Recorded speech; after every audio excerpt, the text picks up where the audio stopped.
Genèse au chapitre 6. Lorsque les hommes eurent commencé à se multiplier sur la face de la terre, et que des filles leur furent nées, les fils de Dieu vinrent que les filles des hommes étaient belles, et ils en prirent pour femmes parmi toutes celles qu'ils choisirent. Alors l'Éternel dit, mon esprit ne contestera pas toujours avec l'homme, car l'homme n'est que chair, ou plutôt l'esprit ne restera pas à toujours avec l'homme, car l'homme n'est que chair, et ses jours seront de 120 ans. Les géants étaient sur la terre en ces temps-là.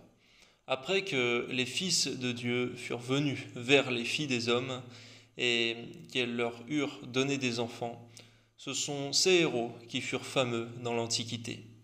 L'Éternel vit que la méchanceté des hommes était grande sur la terre, et que toutes les pensées de leur cœur se portaient chaque jour uniquement vers le mal.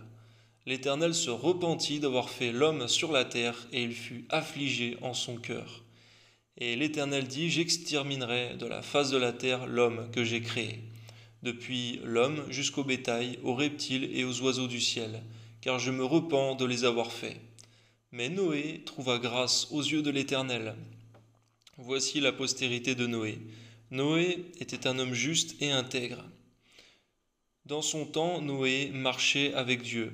Noé engendra 3 fils, Sem, Cham et Japheth.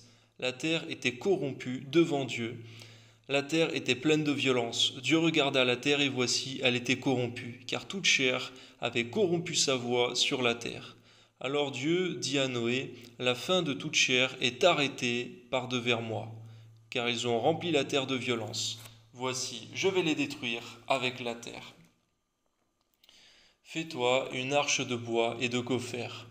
Tu disposeras cette arche en cellules et tu l'enduiras de poids, en dedans et en dehors. Voici comment tu la feras. L'arche aura 300 coudées de longueur, 50 coudées de largeur et 30 coudées de hauteur. Tu feras à l'arche une fenêtre que tu réduiras à une coudée en haut.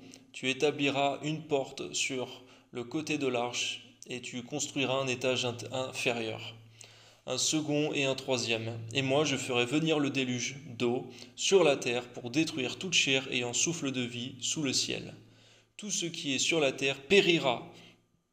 Mais j'établis mon alliance avec toi. Tu entreras dans l'arche, toi et tes fils, ta femme et les femmes de tes fils avec toi. De tout ce qui vit, de toute chair, tu feras entrer dans l'arche 2 de chaque espèce, pour les conserver en vie avec toi. Il y aura un mâle et une femelle, des oiseaux selon leur espèce, du bétail selon son espèce, et de tous les reptiles de la terre selon leur espèce. 2 de chaque espèce viendront vers toi, pour que tu leur conserves la vie.